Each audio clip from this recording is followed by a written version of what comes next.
Shriya,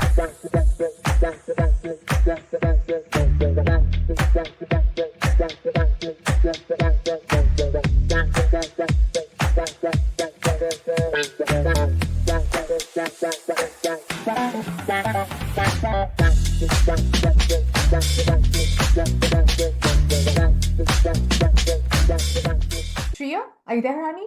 Yes, I'm here. Okay, fantastic. Go ahead with your presentation. All right. Can you see my screen? Yes, please go ahead, present. Excellent. Go to the Oh, first sorry. slide. That's okay. That's okay. Just Yeah. yeah. Okay. Okay, hold on a minute. You're Rishi's younger sister, right? Yes, I am. Yeah. Okay, we used to be neighbors and you've grown like so much. My God, you're such Yeah. a tiny tot when I left the neighborhood, and wow, Mhm. it's wonderful to see you. All the Yeah, best. you too. Okay, thank you. So for my research, I decided to see how we can use machine learning to improve anti-malarial drug delivery with nanoparticles. And I go to Bordentown Regional High School. So malaria is an infectious disease caused by Plasmodium parasite that is transmitted through the bite of an infected female, a mosquito. And this parasite infects blood cells in various organs, causing the disease to be deadly. And there are anti-malarial drugs used to prevent malaria, but they are sometimes ineffective because these drugs have grown resistant to, the parasites have grown resistant to the drugs, which is a major problem. Um, so because of this, I decided to investigate how we can solve the drug resistance problem in anti-malarial drugs through the use of nanoparticles. Um, and in order to further, in order to assist this research, I decided to use and make an ML model or machine learning model, which would identify the good pairings and bad pairings of nanoparticles and anti-malarial drugs, because I'm interested in computer science, and also AI has been such a growing field. So I had two objectives in my research. So one was to find the best pairing of a nanoparticle and a anti-malarial drug, and to make a machine learning model that would predict good and bad combinations. And what I used to find, like for my research, was journals from Science Direct and National Institutes Health, National Library of Medicine. And to make my machine learning model, I used the platform GitHub to code, and I used a raw data set from the University of Corona, and I used this data set so my machine learning model would be able to train that data to come with results. So in my literary review, when I was reading, I first mainly decided to research the properties of different anti-malarial drugs and nanoparticles.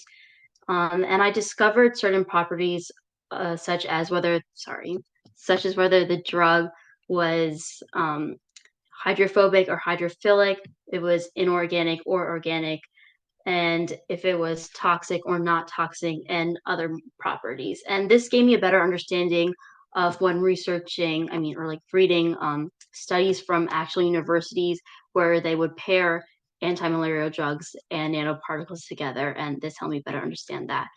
So I decided to focus mainly on two drugs, anti-malarial drugs, pyrimethamine and chloroquine.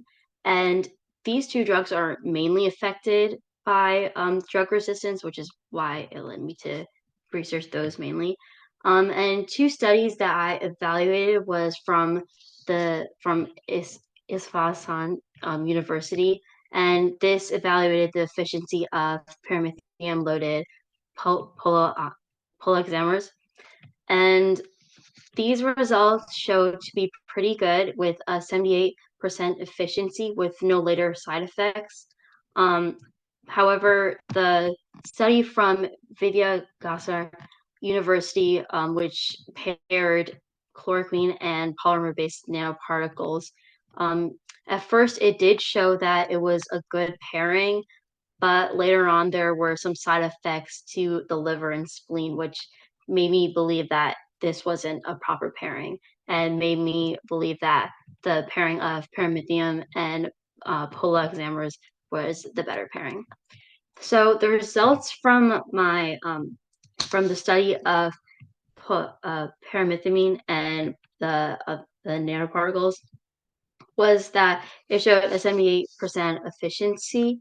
And the graph is a little blurry, but if you can see that the nano-formulated pyrimethamine showed a higher rate of survival through the days of infection compared to the other variables.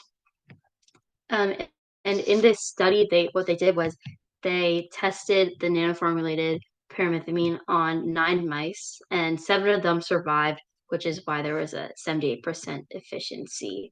And this study concluded that the nanoformulated pyrimethamine is better than the just like normal pyrimethamine, and it's more effective and also faster. So next, I'm going to talk about how I made my ML model. So first, I took the data set of the different pairings of nanoparticles and anti-malarial drugs, and I loaded it onto Jupyter notebooks using Python's Panda library, which is just a Python module which can like read the data and come up with conclusions later. And then the data was checked for missing values and imbalances to ensure that the data was good. There were no missing values, but the data set was imbalanced with 78% of the data showing that there were anti-malarial activity in the pairings and 22% showing that there was not anti-malarial activity in the pairings. And after that, I split the data into a training and a testing data set using like randomization. And after I did use 80% of the data for the training model, and then 20%, the remaining 20%, to like actually test how accurate the ML was. And so my results from that was, so basically, I'm just showing a regression model here, and 0 means that the pairing was good, and 1 means the pairing was bad. So for class 0, the model demonstrated a high precision of at 0.94, indicating that majority of the compounds predicted as inactive are indeed true negatives. However, the recall for class 0 is slightly lower at 0.78, implying that there are some inactive compounds that might be misclassified as active. On the other hand, for class 1, the precision of the precision is notably lower at 0.51, indicating that roughly half of the compounds predicted as active may be false positives. Despite this, the recall for class 1 is relatively high at 0.81, suggesting that the model effectively captures a significant portion of the true active compounds. The overall accuracy of the model is 0.79, suggesting that 79% of the compounds in the dataset is like accurate. And so for my conclusion, my contribution to this is like through my evaluation of nanoparticle-based anti-malarial drugs and the results of my ML model. I concluded that nanoformulated pyrimethamine can soon be used as a more effective drug, and we could also further use ML models to test the accuracy of pairings such as nanoformulated pyrimethamine. ML is only just going to be used in drug discovery, so it would be good if it was used in testing this pairing. And the importance of this is, again, that malaria is such an infectious disease and it's deadly. My results provide a further step to solving the problem of drug resistance in anti-malarial drugs and like hence saving lives as well. And some limitations in my results were that in my machine learning model, the results might have been like a little low but that can be improved by incorporating featured engineering, which is by like using experts in like nanotechnology and like drug delivery to kind of edit the data so it can be so the machine learning model will better understand it and give better results, and also balancing the data because as I said before, um like um as I said before, like there wasn't evenly split. A lot of the data showed that the pairings was good, but then only a little showed that it was bad. So we wanted to be balanced to be more accurate. Okay, and then for my research experience with Professor Virgil, he taught me how to write a well-written research paper, and he was always open to answering my endless amount of questions, which I'm very thankful for. And Dr. Lilova taught me so much about nanotechnology, which helped me formulate this thesis. And she was very helpful throughout my research process. And she let me like because I was interested in computer science, like she taught me how to incorporate my ML. Um, so I'm very grateful for that. And overall, this research program has taught me so much about scientific research, which I know I'll carry out through the rest of my academic career, whether that be in high school and more research or even like college for research. And yeah, thank you. Yeah, you can just turn off your presentation. Amazing, Shriya.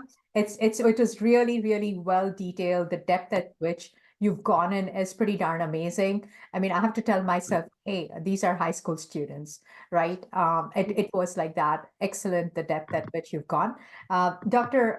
Christina, question for her. So it's a very impressive work. And you know what I really like? Something you said there, the collaboration between experimentalists and the modeling. This is we need that. Both sides need that. You cannot do models without accurate data. And of course, you cannot have accurate data with some predictions. You need to start from somewhere. And it's a very like the collaboration is really close. So I'm curious about the model you created. Do you think it can be applied to other diseases rather than malaria, maybe with some modifications?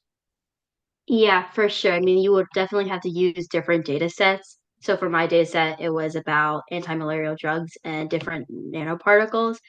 But like for other disease, like things like cancer treatment, you would probably have to use you would use different variables, but you could also use machine learning. That's great. Yeah, that's great. Great work. Okay, thank you. Excellent work.